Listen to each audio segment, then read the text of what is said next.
Well, a very good afternoon, everyone, and welcome here to the first of a series of presentations from our wellness leader. Because during this cruise, in addition to all of the amazing Costa Rica and Panama events, the naturalist events, and hopefully the wildlife we'll be seeing and the wonderful cultures that we'll be visiting, we have, of course, a wellness focus to our time here on board. Now, I know I recognize a lot of people from yoga this morning. Wonderful to see you. We've then, of course, had various events throughout the day, but now we're here to, we'll refocus our minds a little bit. And what we're really going to be looking at today is our daily lives and everything that maybe we just have looked at exactly the same perspective for so long. And maybe it's not looking at exactly what we do every single day, but how we do it. So here today to help us refocus a little and give us a new perspective, please welcome our wellness guide, Debbie Dixon. Hi, everybody. Yes. Oh, gosh. Okay, so just checking the mic now. So excited. Today was amazing, the yoga. How many of you came to yoga this morning? That was epic. Like, probably, I've done this so many times now. I think I've been on probably 15 cruises, and that was the biggest turnout. And such amazing yogis and just willingness. And it's beautiful, right? Even those of you that were there for a first time or new to yoga, how was it? It's okay? You lived. You're walking, you're talking? Yeah, okay. All right. Okay, so my talk today is What If You Could Have It All, which is the title of my second book. And really the idea is that, we don't even realize how much we have taken on as limitations, like that we have limited our world and our abilities and thoughts about what we're capable of health-wise, and just as far as the experience of life, based on some maybe beliefs that we've been given that aren't even ours. We haven't even validated them. We haven't even gone out there to see if they're really true. A lot of things that we've just accepted, taken on, and decided that that's the line we're not going to cross. So hopefully, over the next hour, I'm going to open up your mind to just some possibilities that life maybe could be a little bit bigger than the world that you've been living in, and there's a possibility that we don't have to get sick. We don't have to grow old. We don't have to experience life the way that we've been told to experience it. It begins with this just because I want this to be a conversation. See, illness starts with I, when I believe that it's just me alone in the world and I don't have you. But wellness is a we situation. So we're coming into this together. I want this to be a conversation. So if you have any thoughts, any questions, if you feel challenged with something I say and you want to disagree, please have it be an open conversation, because it is likely whatever you're thinking, the person next to you is also thinking, okay? So here's a couple things I thought about. I just was back in my room and I thought, why not open up with this? Have we ever looked at our language? It's hidden in plain sight sometimes, some of these simple messages, but we look at the same thing right here and here, with two profoundly different meanings, maybe, but maybe they're speaking to the same thing. And if you sit with me through this meditation after this talk, you're going to experience how using the sense of hearing actually brings you into the present moment. It brings you here. It's a powerful way to access this moment. If you were to just pause for just a second and maybe tune into the sound of the fans.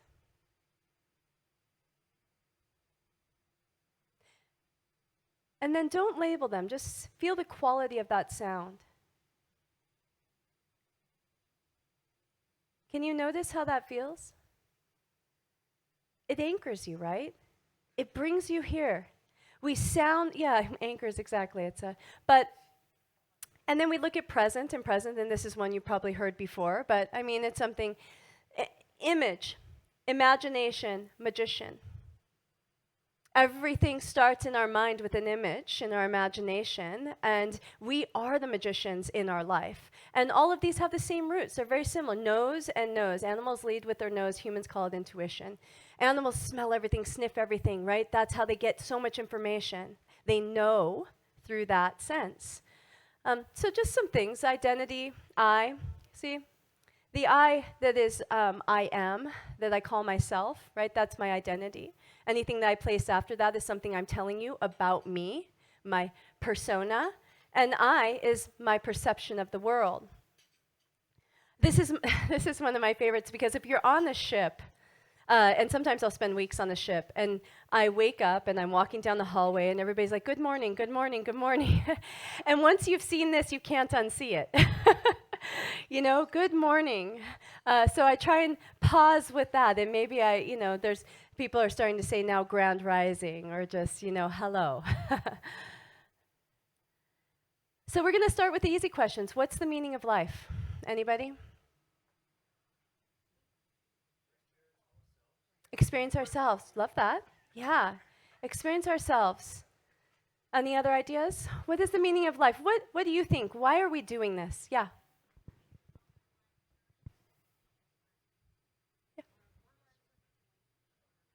Yes. So she's saying that she believes that we all have a life journey that teaches us lessons, and we're supposed to kind of pass through each of these lessons. When you pass, you sort of level up and you keep moving through life. Yes. How do you know if you're passing a lesson or if you're on the right path? Yeah? Thankful. It can be painful. Painful. Oh, when you yes. know you're right. Growth. When you know you're right. Yeah, okay. So, pain could be a sign that you're on the right path, she's saying. What is the thing that motivates you to do anything? Like, why did we come on this cruise? What did you think might happen from coming on this cruise? You thought you'd have joy, right? Yeah, you thought you would enjoy it. Mm-hmm. Yeah, what was? Love, yeah. Love, I love that because, yes, absolutely, it's all about love. A birthday, okay. Celebration, yes. So really, if we think about it, why do we get into relationships? Why do we take the job that we have? Why do we do everything that we're doing? Really, aside from maybe we believe in past lives and we're ascending and we're moving through, aside from some of the deep philosophical, the reasons that we are motivated to just do anything, to wake up and go to breakfast and, eat your lunch and to show up and, build relationships and friendships, all of it is because we think it's going to make us happy, yeah? We think it's going to make us happy. If I do that thing, I'll get some joy. If I get this job, accomplish this thing, I'm going to get money, and with that money, I'll buy more joy. I'll buy more things that will make me happy, right? But what is happiness? Told you we're going to start with the easy question. Come on, guys. No.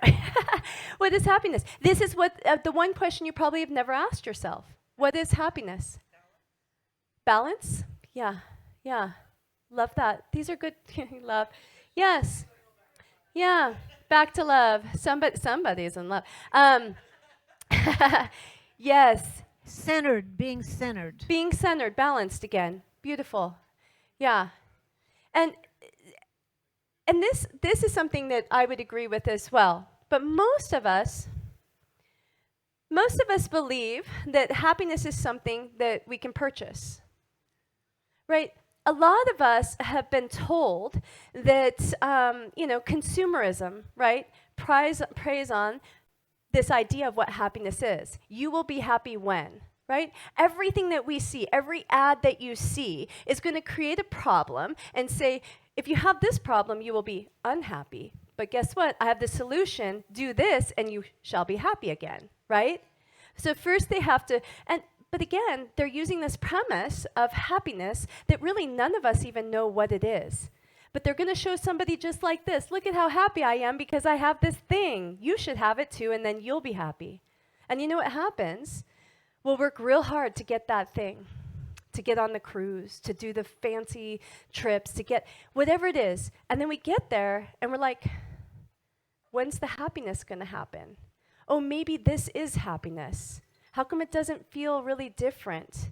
Maybe I've got to drink or I've got to do this, then I'll feel happy. How come I'm not feeling different? And so we start to think there's something wrong with us. There's something wrong with me because I'm not really experiencing this happiness I was supposed to have when I got this thing. But because maybe that's not what happiness is. Right? And maybe again, if we start to really look at that, then the whole society and the whole idea of consumerism begins to crumble. And suddenly we go, I don't need anything to truly feel whole, complete, happy. I don't need anything. I don't need to do anything. I don't need to achieve anything. I just need maybe balance or centered, right, to come into that center.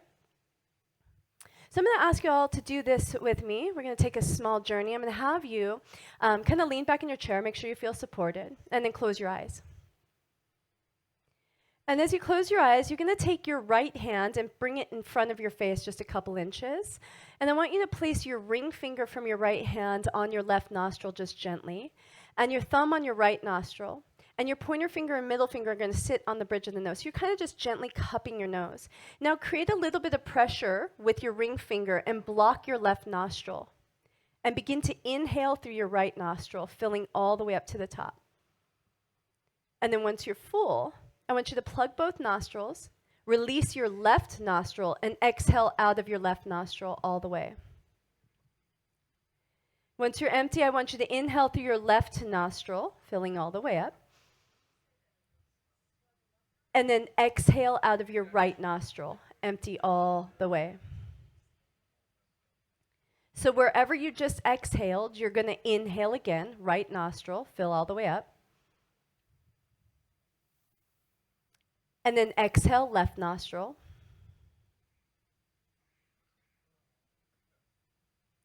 Inhale your left nostril. And exhale right. Do that again. Inhale, right nostril, all the way full. Exhale, left. Inhale, left. Exhale, right. We're going to do one more round. Inhale, right nostril. Exhale, left. Inhale, left nostril. Exhale, right. Once you finish that round, just place both hands in your lap, and maybe before you open your eyes, just notice how you feel.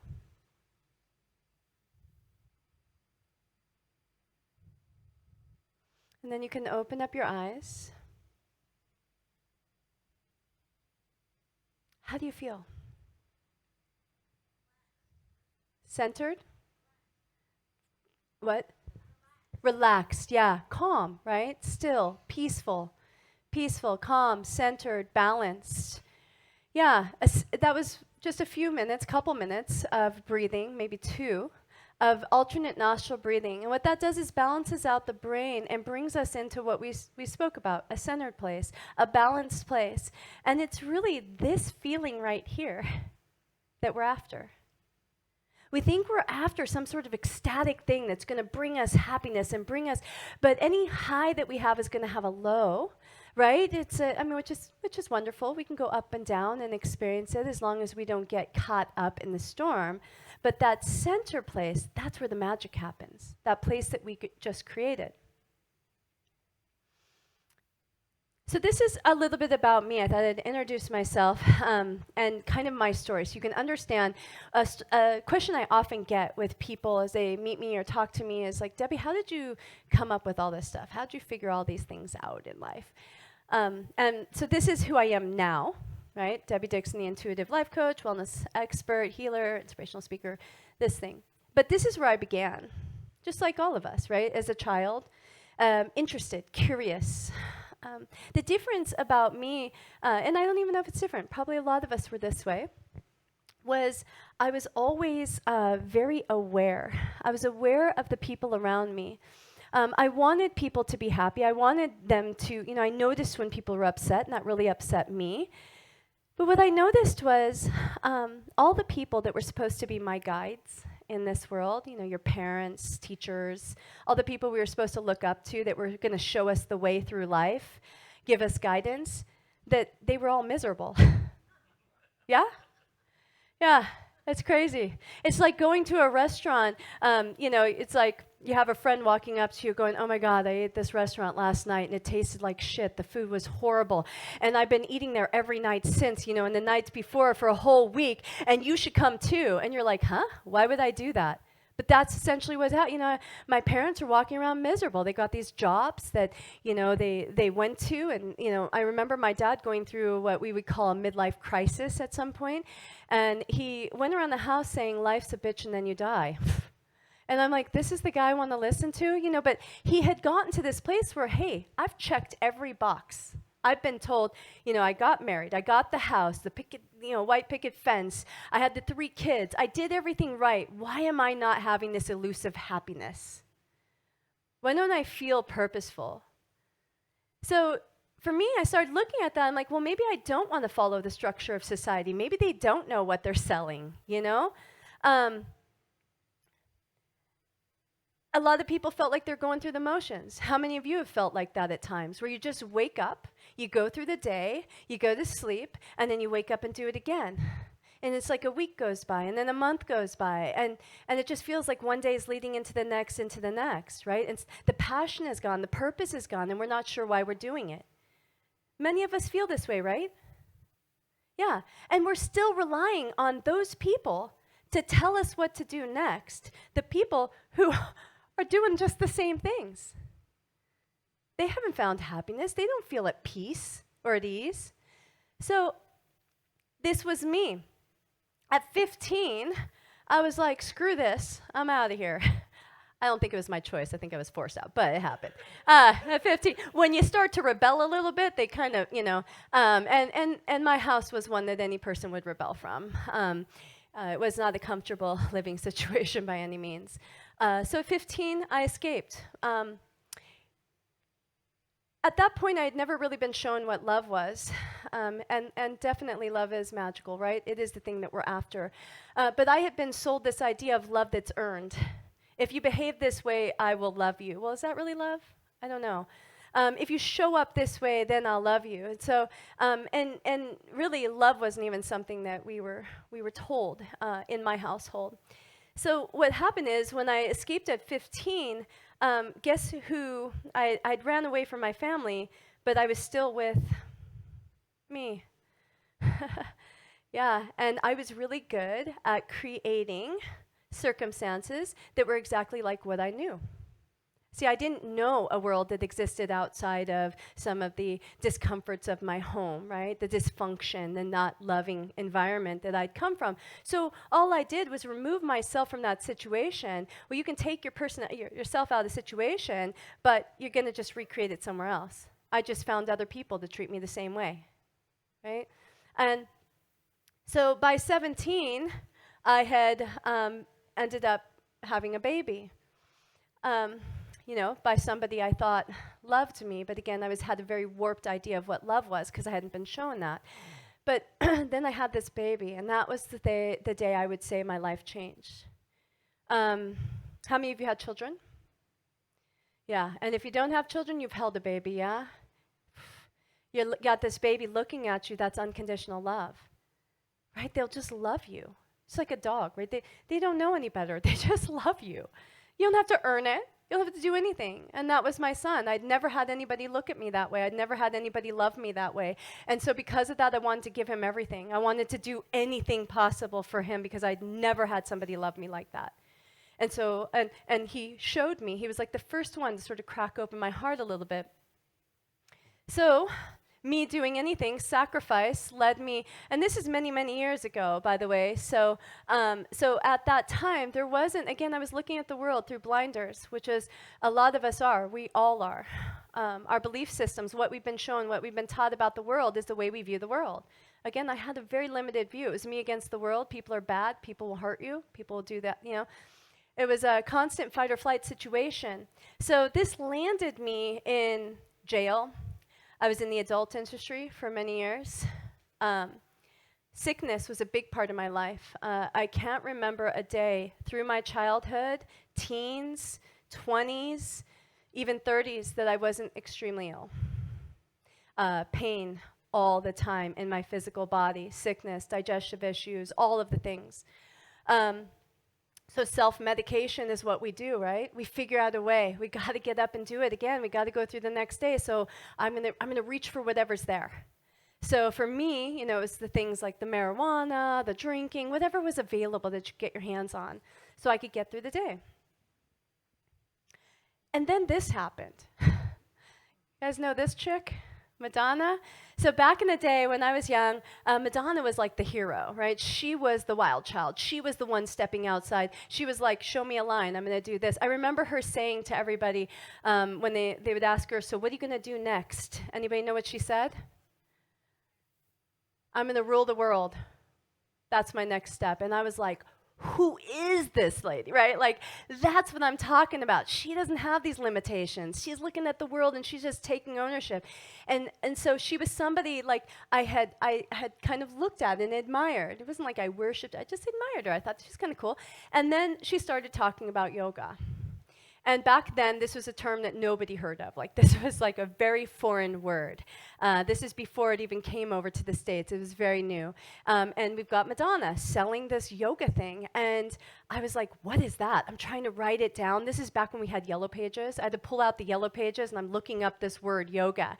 And I found a yoga studio nearby my house. Actually, it was quite a drive, but yeah, everything was. It was about 30 minutes, but I ended up going there, and then that changed my life. And I look back now and I go, why? Why did yoga change my life? What was it?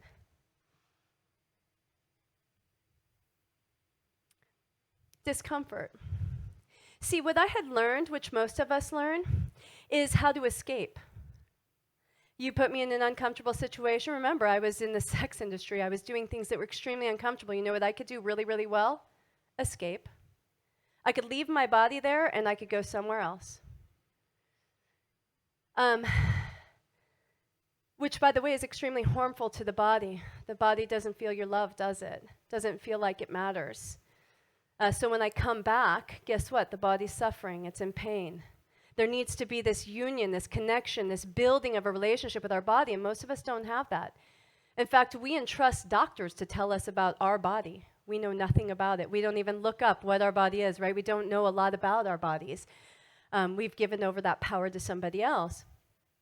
Well, yoga, especially this practice, if you just notice what we've got going on with Madonna, like behind the head, how many of you can do that? So, yeah, this practice, Ashtanga yoga, was the type that she was talking about. It's extremely intense bind practice and strength practice, and that's the one I ended up stepping into because that's the one she was talking about. And so you're in these poses that are extremely uncomfortable. Guess what your teacher's saying? I need you to breathe, and I want to hear you breathe. I want you to inhale for 1, 2. You know what that does? It brings me into the moment. I've got to stay in my body. And I want you to feel the breath go here in your body right now. So I had to learn how to sit in that discomfort and find comfort. And it was the first time I had ever been in my body, learned how to self-nurture myself, right? Find that peace in the discomfort. And that now has become my greatness detector. I love opportunities where I can find discomfort, right? The step outside of my comfort zone, like being here with you right now, right? It's not always easy to stand in front of people, have people look at you, but for me, I know that this is a part of me expanding, growing, challenging myself, on those lessons maybe, those steps. These were some of the people that, again, for me, I looked up to. I thought, they seem to know something. They seem to be peaceful and, there was something about them. They weren't doing life the way society was telling, and they seemed satisfied. So I looked into a lot of that. I spent probably 30 years going to all of these different places, looking, sitting at the feet of masters. I've traveled all over the world to be with people that could guide me towards this peace, this centeredness.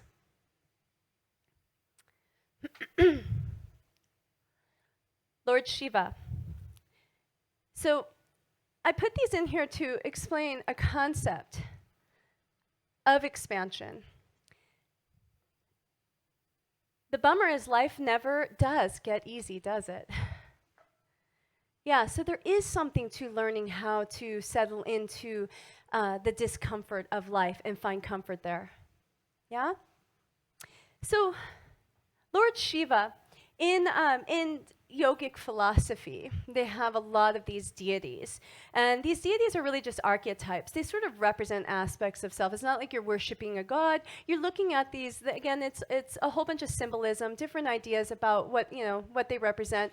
And your subconscious mind sort of drinks that in and picks it up and can depict it. And we learn something whether or not we're even present to it. But Lord Shiva represents destruction. You see him surrounded by fire, right? Fire is transformation, it's destruction. We throw something into a fire, it is no longer going to hold that form, is it?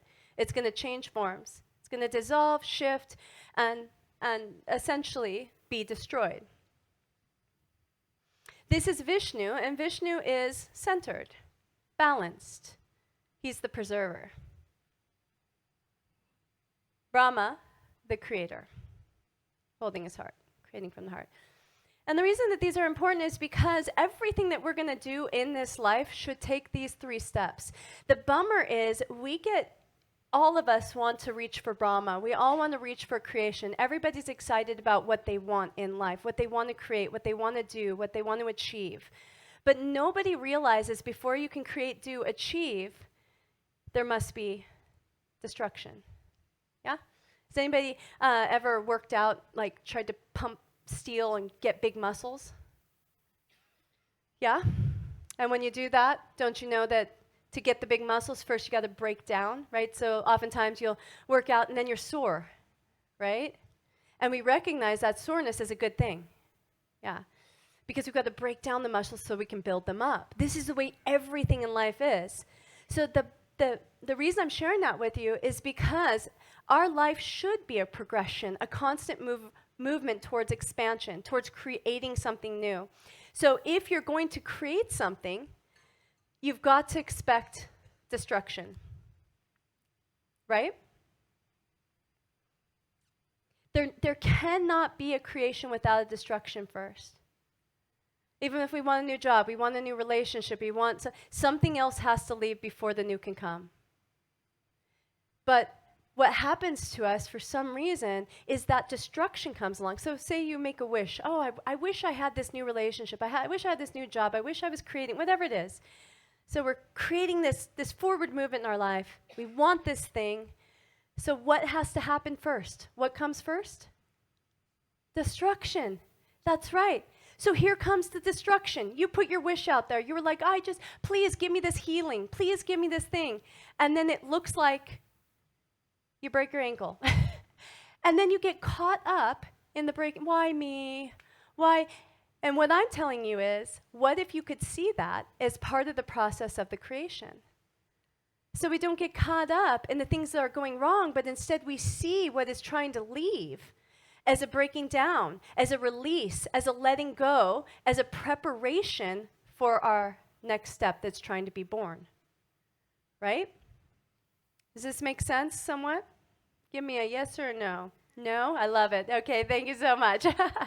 So yeah, it's a lot of what we're going to talk about is going to be a constant state of building. So if you come back to me tomorrow, you're going to have some more, it's like we'll build on these concepts and you'll have a deeper understanding of why we're talking about them. But, so this is a beautiful story, and maybe this will open us up. That's why it's happened here, yes. A little boy watching the cows. It's a parable about a boy that his job is to take care of these cows. So we see the cows just sort of roaming around. They have free roam, right? So his job is to sit up on top of a hill and just make sure none of them go off in some sort of direction, or nobody comes and a predator doesn't come and attack them. All day, this is all he does. And at the end of the day, his job is now to walk down and one by one before he leaves, walk these cows over to a post or a fence and tie them up so he can leave for the day. So the cows are walking around, not in this picture, but in this story, with a rope tied around their neck, and it's just kind of dangling. And throughout the day, they just kind of go around and graze, and they've got this rope. So his job come over, he grabs one rope at a time, takes them over to the fence, and ties them up, and goes to the next, and goes to the next. Well, on one day, he's tying up all of the cows, and there's one cow who doesn't have a rope. And he looks all over. He's like looking for this rope in the grass. He can't find it. So he goes to his master and he goes, Master, what do I do? The cow doesn't have a rope. And the master doesn't have time to deal with this. So he just says, just go and grab the cow and just walk him over to the fence and pretend to tie him up. So he does. So he goes down, he grabs the cow and he walks him over to the fence and he pretends to tie him up. Anybody have a guess of what happens?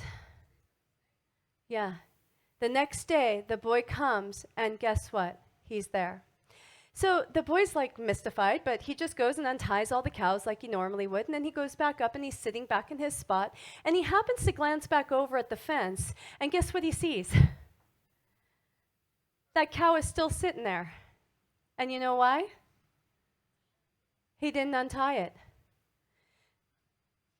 Yeah. How many of us have invisible ties we aren't even aware of? Right? Maybe they were necessary when you were younger, when you were maybe more fragile, or mom and dad were like, you lived maybe in an unsafe environment, and so you had to sort of, be put this limitation put on you to keep you safe. But have we ever checked, do I still need that? Am I, what if that cow was to just try and walk away? See, but it doesn't. And that's the way we live, and we don't even realize it. We have many, many belief systems that are sitting there, that are keeping us stuck up against, and we haven't even checked, are we free? Could we walk away? And it's really powerful. All we have to do is just from time to time, just ask, is that really true? Is it still true? Why am I validating, why am I defending a story that limits me, and I haven't even checked to see if it's still true? Yeah, and I can tell you, because remember, I grew up in that situation I talked about. And so I had many, many beliefs I had to overcome. I had so many ropes around my neck that I had to untie and liberate myself from. These stories that the world is bad. And guess what? Just that singular story, guess how I saw the world? I saw evidence of it everywhere I was. Everywhere. Because that's what I believed. So I had to go, you know what, Debbie, you're safe now. You're in a different world now. Is that still true? And just that acknowledgement, just me looking at it, liberated me. Do you guys know how they train elephants? Anybody? So think of this big animal. This is a big animal. How did they take it from town to town, these circuses? I mean, not every town is going to have a place where you can chain up an elephant, for God's sakes, right? Like, that is just not going to happen in every place, especially where they're going to set up tents and do a circus. Guess what they don't need to do? Chain up the elephant. Do you know why? They did it when the elephant was a baby. When the elephant was a baby and wasn't strong enough, they put a chain around it and tied it next on a pole. And then they would walk the mother or the auntie, nearby. And they're pack animals. That baby would want to get to the mother, so it would do whatever it could. Fight. I know this is a sad story, but it's reality, it's truth, and it's the way that we are too. We hold these stories in our... So eventually, the baby would give up and stop fighting. And the trainers would know when they stopped fighting, that was it. From that point on, they didn't have to do anything but place the chain on the ankle, and the elephant wouldn't try. A giant beast that could trample them just wouldn't even try. So we think about how we might limit ourselves, how we might be placing limitations on ourselves and what we're capable of because of what we were told. Stories about who we are. Right? And the ways that we've moved through life with believing the meaning of life is to get happy and then trusting consumerism to tell us what happiness is. Is it really happiness? I can tell you, the most joy I receive in life is when I can help somebody. Have you noticed that? Watching an act of kindness, me having the opportunity to give you something, not for me, not to take something, not receiving something, giving something. That's the ultimate joy. When I can help somebody, when I can heal somebody, when I can do something, but that's all I want to do, and I can just drink that in, and I'm like in heaven. Yeah? Absolutely. It's the only reason I've learned to be a good receiver is because I know how good it feels to give, and I want to give you that ability to feel it. So I'll receive if it makes you feel good to give. But it's the truth. And that was a magical lesson I had to learn. Where are we at time-wise? Oh, perfect. I would love to open this up. Does anybody have any questions, any thoughts about what I've said so far? Anybody want to tell me maybe some of the things that you do that make you happy? Yes? Go ahead. Singing, yeah. Who really, a lot of people have never sung before, they always wanted to. And when the light goes on, the light bulb goes on in their head when they get it, Yeah. it's the same thing. I have great joy from that. Yeah. Oh, the beautiful gift. Singing, one of the most incredible things that we can do, because most of us have been muted as children, told to be quiet. Your voice isn't important, right? You're not important. Yeah, this is what we do to children, right? So one of the most incredible gifts that you can give somebody is the gift of their voice. Yeah, learning to open this up and be able to speak their truth. Be able to say, because, I mean, that was one of the things I had to relearn. For the longest time living in abusive relationships, I remember being in a relationship at one point in my life and my partner going, it was just a dude I was dating, and I would always start to say something. I would go, yeah, and I go, never mind. And I would just do that under my breath, never mind. And he goes, would you stop doing that? And I go, doing what? He goes, you always start to say something and then you stop yourself. That was one of those things I hadn't even been present to. I had been stifled in my voice because I'd been in relationships where it didn't matter oftentimes what I said. I felt like I was walking on eggshells. Anything I said would be turned around and thrown back at me, and it would be my fault for the abuse or the yelling or the breaking things or whatever, right? So I had trained myself to rethink and rethink and rethink, and it just shut this down. And to the degree, this is how powerful the human body is, to the degree that I suffered from hyperventilation often. When strong emotions would arise, I would feel like somebody was choking me and my throat would just shut down and would squeeze super tight. There was a few times I had to call 911. That's how powerful our body is when it wants to emerge. So imagine how liberating it was when I opened my voice up, right? To be able to speak with you right now. Yeah, it's beautiful. What else? And honestly, when we're teaching, when we're doing what we're passionate about, and we give that gift to somebody, how many of you have a job that you're passionate about? Or you worked in a job that you were passionate about? Yes, I love that. And what a beautiful gift that is. That in itself. And I wouldn't say, how many of you know people who work in jobs they're not passionate about? Yeah, yes. Those are the people like my father, right? That did I'm doing the right thing. I'm checking the boxes. And a lot of people think that the more I hate my job, the more money I should make, right? And that's even a belief that we've taken on in society. We get pissed off when somebody loves their job and they get paid a lot. So that's not fair, right? We want to hear that you hate your job and then you can make as much as you want, as long as you're suffering. But where does that come from? Why don't we want people living in their passion and getting all the abundance, right? The only reason I wouldn't want that for you, the only reason is because I have a belief that I suffered so that I could provide, or I suffered to go to work every day, right? I sacrificed. If I have that belief, I'm going to be really pissed if you're doing this, just gallivanting around and enjoying your life and getting paid like I do. But it's honestly how we are. We have so many beliefs. If you have a judgment about somebody, always reflect that mirror back on you. Where's that judgment coming from? I promise you, every time. So people often will have a lot of judgments about how people are raising their children. Yeah, I can't believe those people. They just do this and they do that and they do that. The only reason that you give a shit about what they're doing with their kids is because you have a story of sacrifice. I wouldn't do that. I wouldn't let myself do that. I suffered and sacrificed so that my kids could have this. Now I'm going to be really angry if you're out there not suffering and sacrificing. Yes? Yeah. That is the way that judgment works, and it's where it's born from.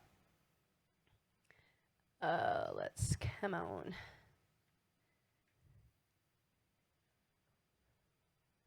Well, we shall see. So, right now,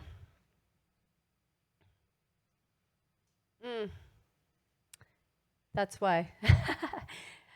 Let me know if it comes back up and I'll help you.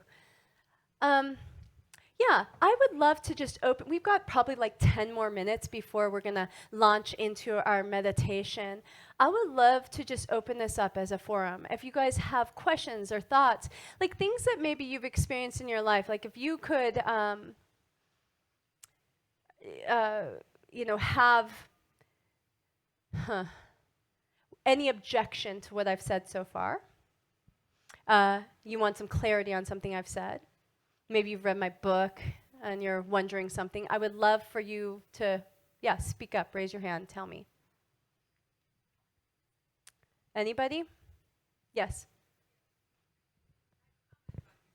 Yeah, love it. I understand what you're saying, that when you look at someone and you judge them, it's almost like they didn't pay their dues to get where they are, and you judge them that way. Sometimes, too, though, I think you judge someone because I think your statement about reflecting back on you is you're seeing something in them that you also have in yourself and you don't like. Absolutely, 100%. Beautifully said, yes. Yeah, and the other thing is, it's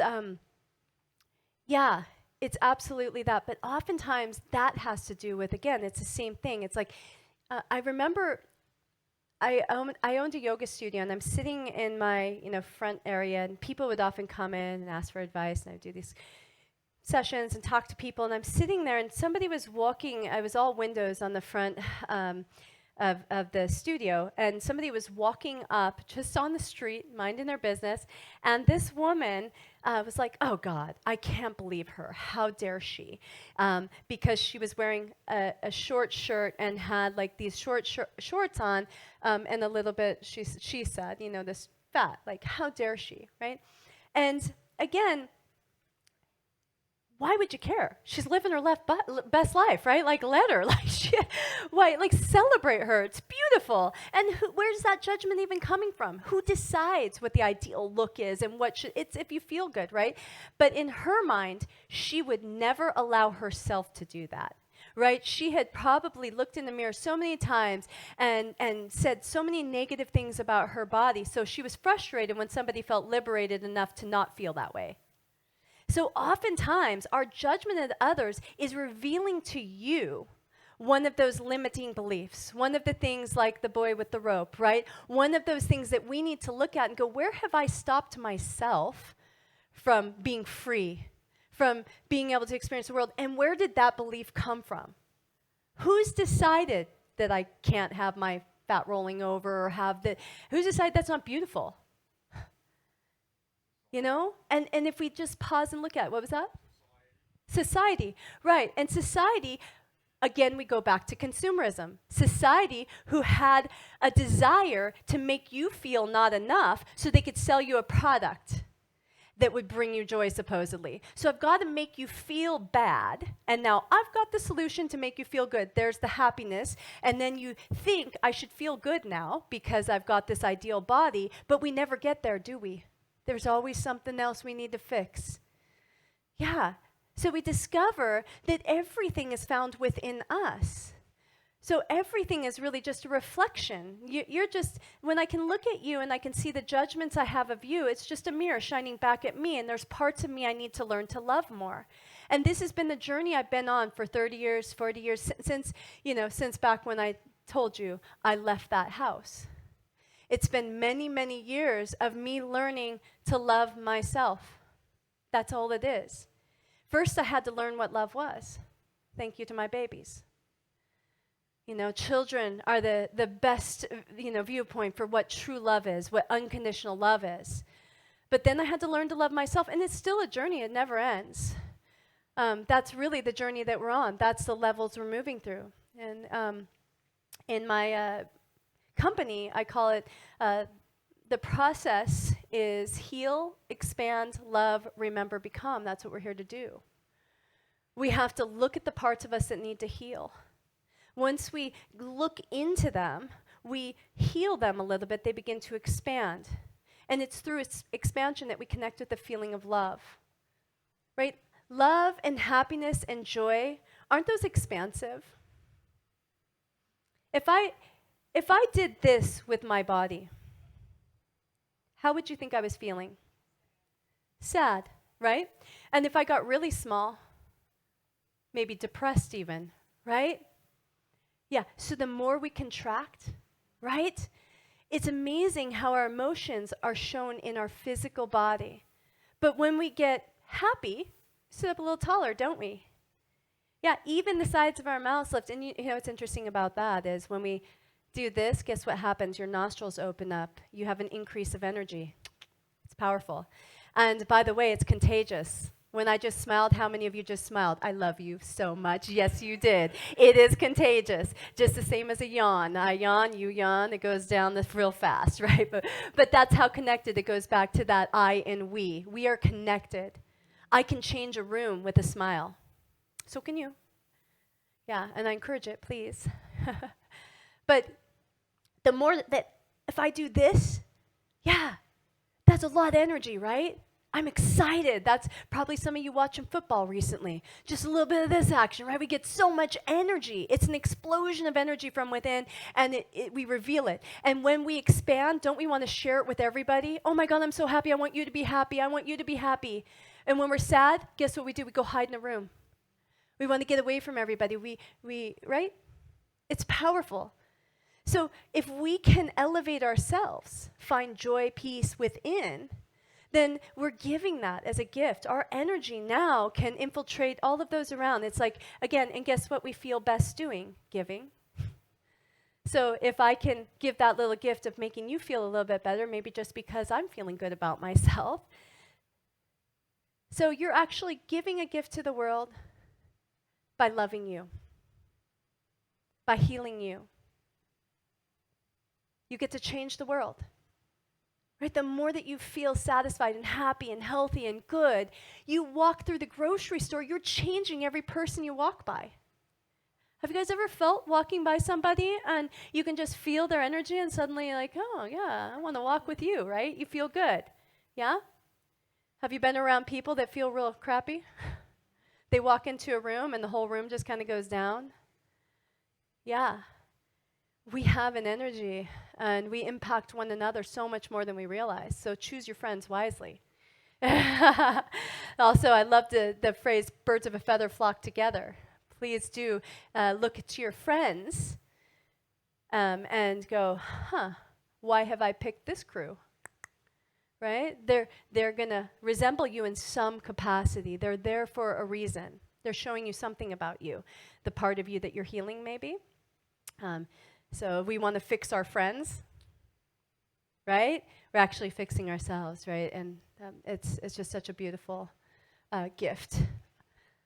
Okay. I love it. So our talk tomorrow, I think if I have one tomorrow, the next talk is going to be about lens, changing your perspective. So it's a really, really, really powerful talk. This was sort of just an introduction, right? We move into this next level, and I'm going to teach you tools. I'm going to give you things that it's so interesting. We don't even realize how. Have you ever looked out at your day? Have you been around somebody who just looks at everything and tells you what's wrong? You guys know those people? Yeah, this fucking thing isn't working and the blah, blah, blah, and that this is going wrong and I can't do this. And yeah, I woke up and they've just got nothing. But I remember I had a boyfriend that was this way. He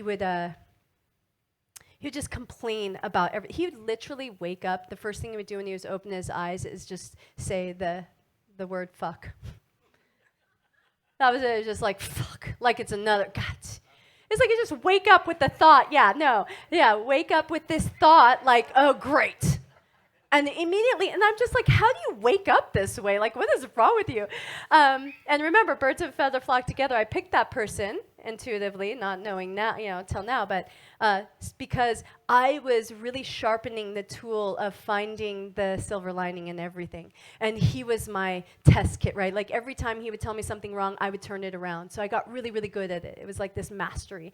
But I remember one day we woke up and his dog, she would sleep in one of the kids' bedrooms, and the dog had diarrhea through the night, and she had like sprayed, it was a boxer, and boxers run and poop. It's pretty, So she ran. I don't know how she did it, up on the walls. It was like everywhere in this room. And so you've got this guy who's already pissed off with life, and now you've got a reason. Oh my God, it was awful. And so there's shit everywhere. And I think it's funny. I like wake up and I'm like, I can't even believe, how did she do this, And he is destroyed. He's so pissed. So he's just walking around. He's like, he's going, he's about to leave for work. And I said something, I was like, hey, if you keep on this way, the rest of your day is just going to be shitty. Like, let's just turn this around. And he goes, can I not just be pissed if I want to be pissed? I was like, oh yeah. Oh, you absolutely have permission. Have a day. But that's really it. It is our choice. You absolutely have the choice. And trust me, if you choose to be pissed, you will find every single reason to do that. You will spend a whole day in the mastery of being pissed. But you could flip that and do the opposite. Just as quickly, I could say, I want you to look through the lens of gratitude. And then you could look at the exact same situation and find something to be grateful for. Yeah? Absolutely. And doesn't gratitude feel a lot better? Yes, it does, I promise. All right, so I feel like are you guys all sticking around for meditation? Is anybody leaving? Okay, you guys are leaving. Is everybody that is leaving for meditation, leave. No, I'm kidding. I'm just trying to get in numbers. I love you so much. Yes. And I look forward to seeing you all at yoga tomorrow. Yes, I do. Goodbye, you guys. I will see you tomorrow. Thank you so much.